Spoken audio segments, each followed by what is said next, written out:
Hello there, and welcome to the JRE review for episode 1256 with David Lee Roth. Now, this conversation between Joe and David was cool because obviously Joe Rogan's a big fan of Van Halen and he loves getting these rock stars on, whether it be like Steven Tyler or whoever he gets on. And I think over these like 3-hour long periods, you really do get a good sense and a really unique perspective of like what it's like kind of to be a rock star at that level. I mean, it's a very bizarre life. It's very different. And Rogan's talked about it before. He thinks that it's one of the most extreme types of lifestyles because, you know, massive rock stars can do whatever they want. And, you know, they're quirky people. And this podcast was an example of that. So anyway, let's start the review.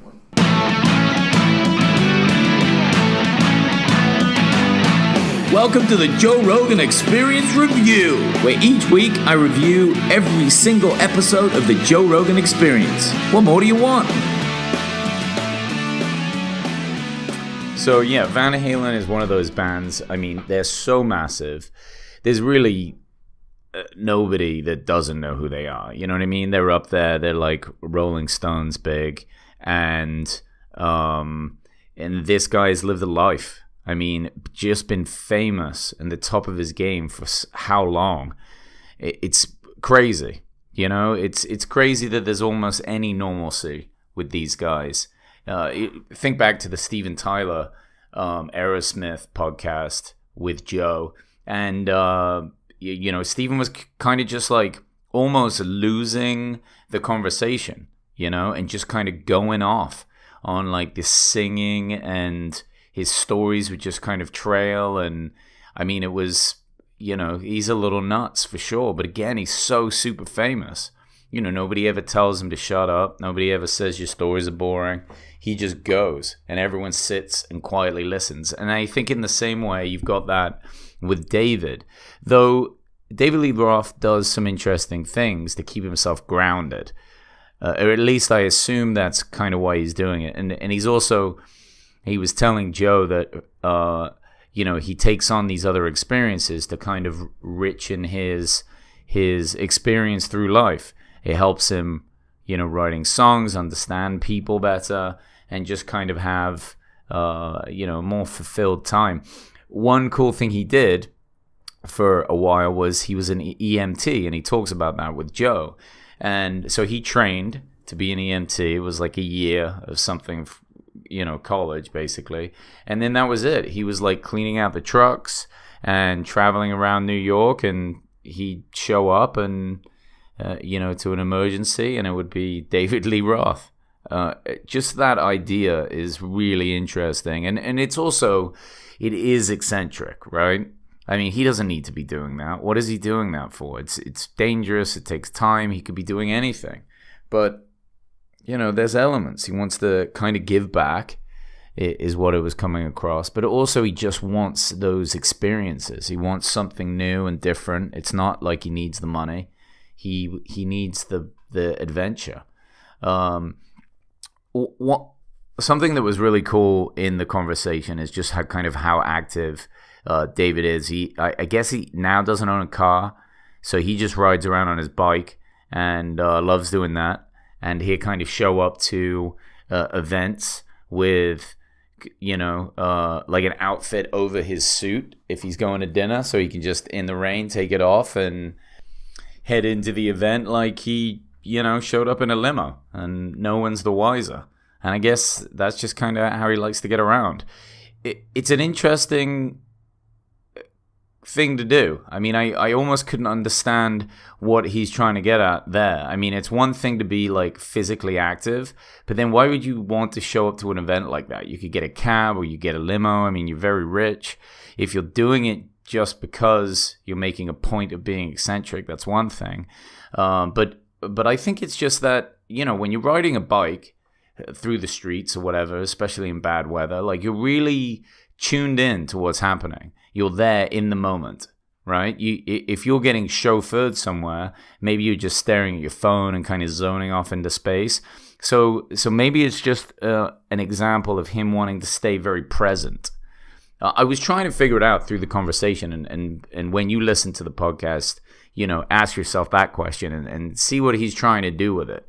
But it's what it seemed like. He just wants to stay very present with all of his experiences, whether they're him kayaking down one of the rivers in New York City illegally, or rock climbing, or just all these sorts of experiences. It's not just that there's like an element of danger, but there's an element of presentness. Like you can't just zone out when you're doing these things, and maybe that's kind of along that line. He was saying that he doesn't use a smartphone. I guess he does have one, but generally he's just not messing with phones all the time because he doesn't like the entrapment of apps and so on. And you hear that more and more. Joe definitely has been talking about it.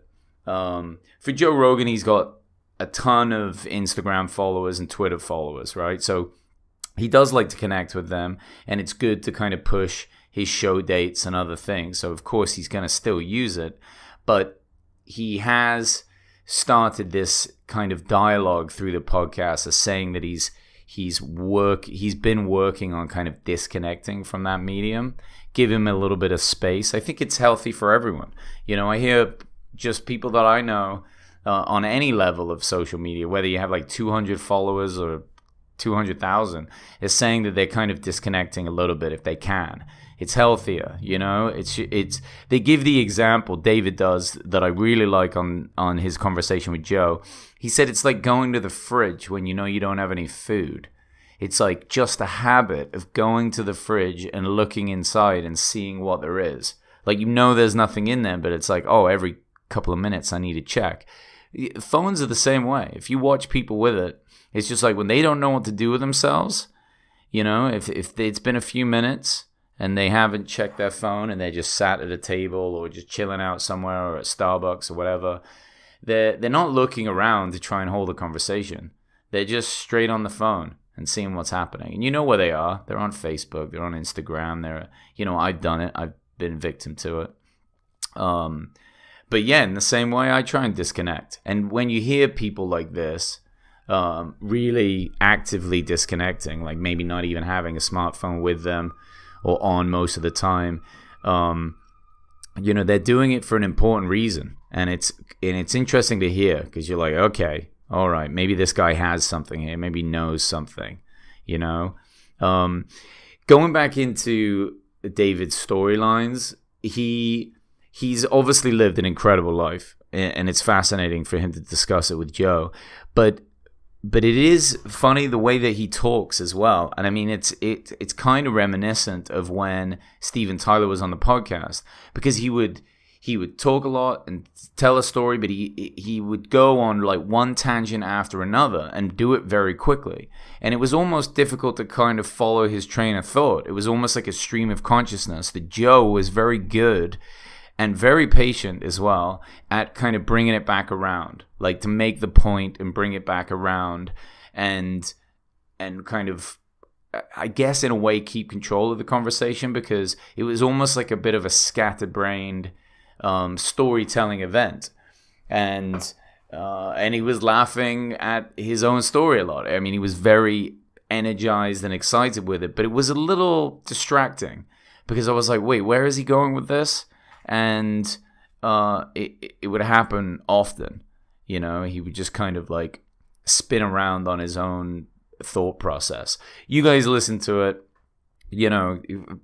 listen to it and let me know what you think, or just listen to it and answer that question. But it was a little tough in some ways, and I don't usually get that with Joe's podcast. Either Joe is good at controlling this conversation enough to keep everything flowing, but he was very patient and didn't say a great deal during this podcast relative to others, and really let David kind of just like get it out, which was very respectful of him being the guest.